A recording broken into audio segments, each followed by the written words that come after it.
Mesdames, Messieurs, bonsoir, bienvenue dans notre journal. Voici les titres de ce 22 septembre.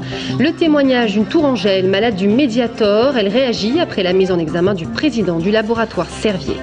Les sénatoriales J-3. Dans ce journal, nous verrons comment les grands électeurs choisiront leurs candidats.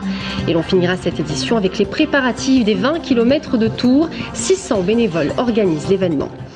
On commence avec le scandale du Mediator. Hier, vous le savez, le président du laboratoire, Jacques Servier, a été mis en examen pour tromperie et escroquerie. Le Mediator, c'est ce médicament qui, selon plusieurs études, aurait causé la mort de 500 à 2000 personnes. Et pour d'autres, le Mediator a tout simplement gâché leur vie. Gaël Poulain a rencontré l'une de ses victimes à Saint-Patrice, en Indre-et-Loire. C'est dans cette maison que vit Marilyn. À 62 ans, elle passe toutes ses journées ici. Souffrant du cœur, des articulations et d'un rein, sa retraite, elle la passe à contempler le temps qui s'écoule. Lourde conséquence d'un traitement contre le diabète, 9 ans à prendre de l'isoméride et du Mediator. Alors pour elle, la mise en examen de Jacques Servier est très loin d'apaiser la douleur. Là pour l'instant il est mis en examen, mais on va pas lui faire de misère, parce que de toute façon, qu'est-ce que vous voulez qu'il lui fasse comme misère? Ça passera pas en justice, ça pourra jamais passer en justice, il sera mort avant. Moi, mon souhait, c'est qu'il rembourse la sécurité sociale déjà. Je veux qu'il paye tout ce que... Et si il vient à mourir, que si moi je vis encore, je veux que ce soit Servier qui paye mon traitement jusqu'à la fin de mes jours. Marilyn n'a donc pas déposé de dossier pour être indemnisée. Aujourd'hui, elle n'a plus d'espoir de ce côté-là. Ce qu'elle veut, c'est être entendue. C'est pourquoi, avec l'aide de l'UFC Que Choisir, elle a porté plainte contre les laboratoires Servier et elle incite les autres victimes de la région à faire de même. Puisque c'est la vérité, pourquoi ne pas la dire? Parce que, bon, si je suis toute seule, bien sûr, ils vont dire, il n'y en a qu'une en Indre-et-Loire, je vois pas pourquoi il n'y en aurait qu'une qui se plaint. Je pense qu'il y en a d'autres qui devraient pouvoir aussi se plaindre et puis dire ce qu'elles ont subi et ce qu'elles ressentent maintenant. Parce que les rhumatismes articulaires, vous ne pouvez pas marcher, vous ne pouvez pas monter les marches. Alors la retraite, bonjour. Ne pas se taire pour dénoncer l'absence de réaction des laboratoires et des médecins qui ont continué d'écouler le Mediator alors que les effets secondaires se faisaient connaître. Car sur la table à manger de Marilyn, ce sont les médicaments et pansements qui rythment la journée. Un écran de fumée. Voilà comment Marisol Touraine a qualifié cet après-midi la déclaration de François Fillon sur les retraites. Le Premier ministre souhaite repousser l'âge du départ en retraite à 67 ans, comme en Allemagne. Écoutez la présidente du Conseil général d'Indre-et-Loire, également spécialiste des questions liées à la retraite au PS. Quand on nous parle des 65 ou 67 ans en Allemagne, de quoi s'agit-il? De l'âge auquel vous pouvez partir en retraite à taux plein, même si vous n'avez pas la durée de cotisation nécessaire. À quel âge peut-on partir en France à taux plein, même si l'on n'a pas la durée de cotisation nécessaire? Je vous le donne en mille. 65 ans jusqu'à juin dernier, 67 ans depuis la mise en œuvre de la réforme Fillon. Donc nous sommes exactement dans le même cadre de figure, et donc je crois qu'il faut aller chercher ailleurs les grandes déclarations de François Fillon. Il s'agit de faire oublier le climat détestable des affaires, les nuages qui s'amoncellent à l'horizon. Des mesures de chômage partiel chez STM Électronique à Tours. Au maximum, il s'agirait de 3 semaines de chômage partiel d'ici la fin de l'année. Cette mesure concernerait 900 des 1400 salariés du site Tourangeau. C'est le plus impacté du groupe en France. Pour la direction, cette mesure est justifiée par le ralentissement économique et la baisse des commandes. La CGT y voit pour sa part les conséquences d'un manque d'investissement en recherche et développement sur le site de Tours. La rentrée des classes, un bilan mitigé. Côté enseignants, la FSU, leur principal syndicat, dénonce des manques de moyens criants. Il manquerait 120 classes dans le premier degré en Indre-et-Loire, sans parler du sureffectif dans le second degré, où des classes dépasseraient les 40 élèves. Je vous propose d'écouter 2 professeurs, l'un au lycée Paul-Louis Courier et l'autre au collège Michelet. Notre priorité, c'est l'apprentissage de la nage en 6e. Or, on ne doit pas emmener plus de 12 élèves pour un professeur, et quand on a des effectifs à 30, c'est très compliqué, et il faut être 2 professeurs pour une classe, donc il faut des moyens supplémentaires que l'on n'a pas. En lycée, il y a des regroupements de classes, 3 classes pour 2 professeurs par exemple, avec des effectifs à 41 au lycée Paul-Louis Courier. Le collège Michelet qui n'a pas une classe qui n'a pas de cours d'anglais depuis la rentrée. Cela parce que les effectifs avaient été mal prévus au départ et on a dû faire un réajustement fin juin en créant une classe de 5e supplémentaire. Donc pour certaines disciplines, cela a évité des compléments de service pour certains collègues, mais il y a des disciplines qui sont restées sans professeur. Les enseignants qui manifesteront mardi prochain dans toute la France. À 2 semaines du premier tour des primaires socialistes, la campagne s'accélère pour les candidats. La semaine prochaine, Ségolène Royal sera à Tours. Après le passage de François Hollande il y a quelques semaines, Martine Aubry est pour l'instant la grande absente des têtes d'affiche de cette primaire. Ce sont donc ses soutiens qui font acte de présence. Bertrand Delanoë, le maire de Paris, était hier soir au centre de vie du Sanitas, entouré d'élus et pas moins de 200 sympathisants socialistes. Aurélie Renaud. C'est un passage éclair que Bertrand Delanoë a offert au Tourangeau. Une demi-heure de discours et pas un mot sur le pacte Aubry-DSK ou sur la fameuse candidature par défaut de sa favorite. Le maire de Paris a choisi de ponctuer son discours de mots-clés, cohésion, unité et rassemblement pour parler de l'ensemble de la gauche. Le sujet pour les Français, c'est la question qui peut le mieux redresser la France, avec quelles idées, quelles compétences, et tout le reste, tout le spectacle médiatique qu'on nous a organisé sur plein de sujets ces derniers temps, franchement, c'est pas la préoccupation des Français. Parmi les soutiens locaux, au premier rang, les élus. Bien sûr, il y a bien eu un dialogue entre Martine Aubry et Desca, mais pour eux, il n'est pas question de parler de candidature de substitution. Elle n'a jamais dit qu'elle privilégierait la candidature de Dominique Strauss-Kahn.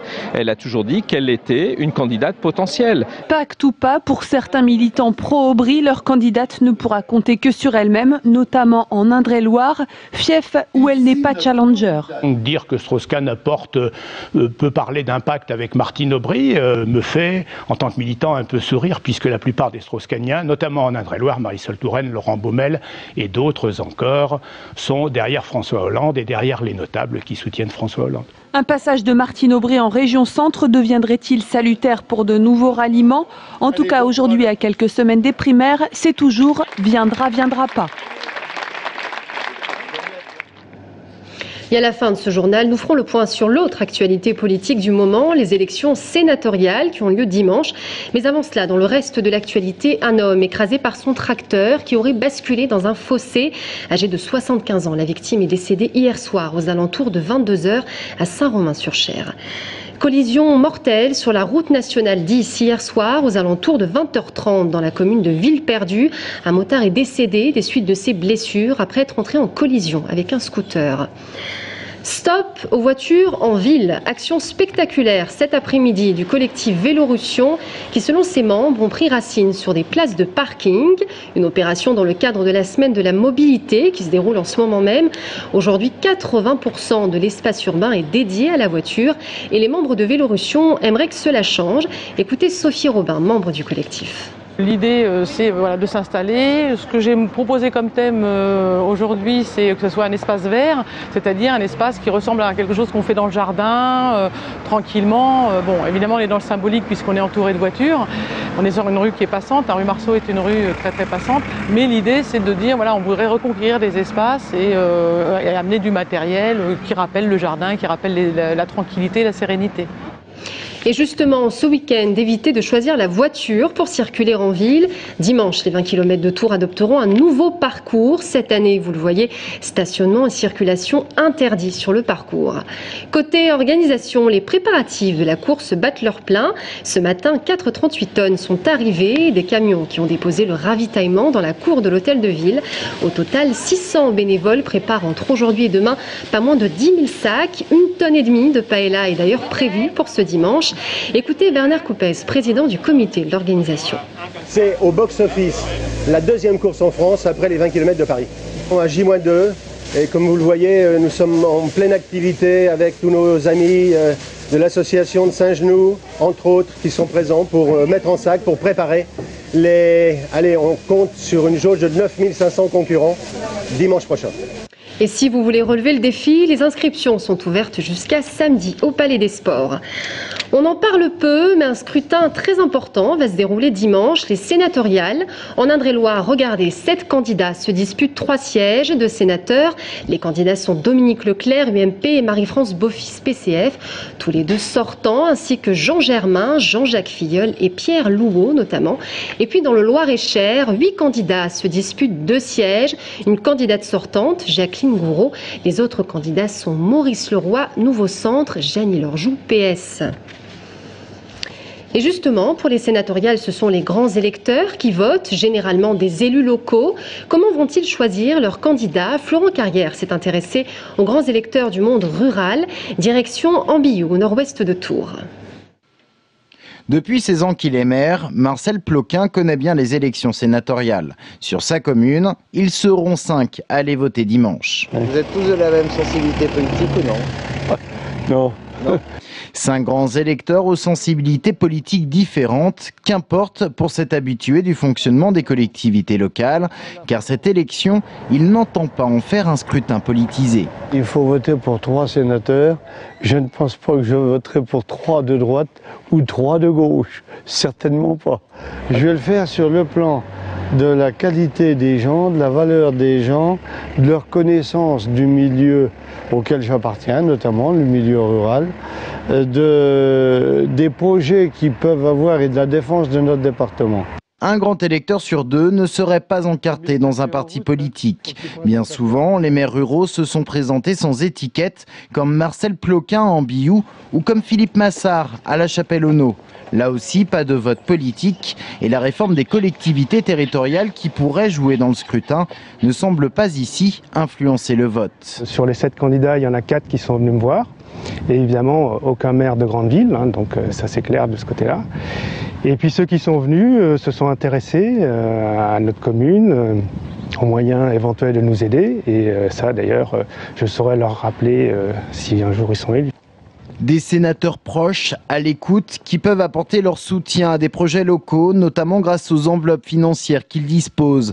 Voilà peut-être la clé du scrutin en milieu rural. Et certains l'ont bien compris en allant voir un à un les maires du département d'Indre-et-Loire. Le Tours FC recevra Amiens, avant-dernier au classement, dans le cadre de la 9e journée du championnat de Ligue 2. Leur 3e match en une semaine et les joueurs de Peter Zedler restent sur une belle performance avec leur victoire mardi à Clermont. Les joueurs du TFC qui sont actuellement 4e au classement de Ligue 2. Romain Delville. C'est donc le 3e match en une semaine pour les joueurs du TFC. Une semaine mal engagée après la défaite contre Istres 2-1.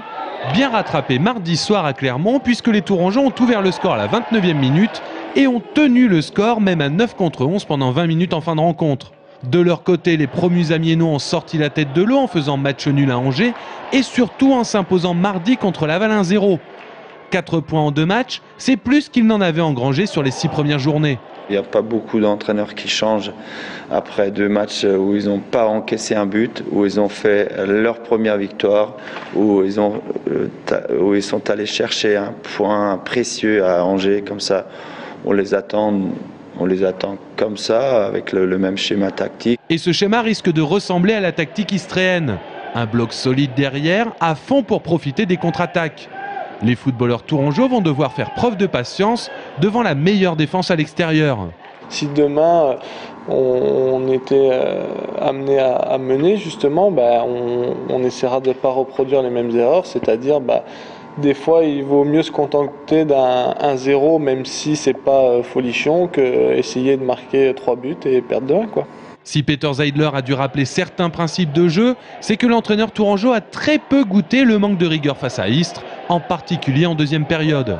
Ça reste la base, le travail pour récupérer le ballon. Ça c'est le foot pour les très très grands, pour nous et aussi pour Saint-Avertin contre Jouet. Les Bleus ont réussi mardi leur rattrapage à Clermont.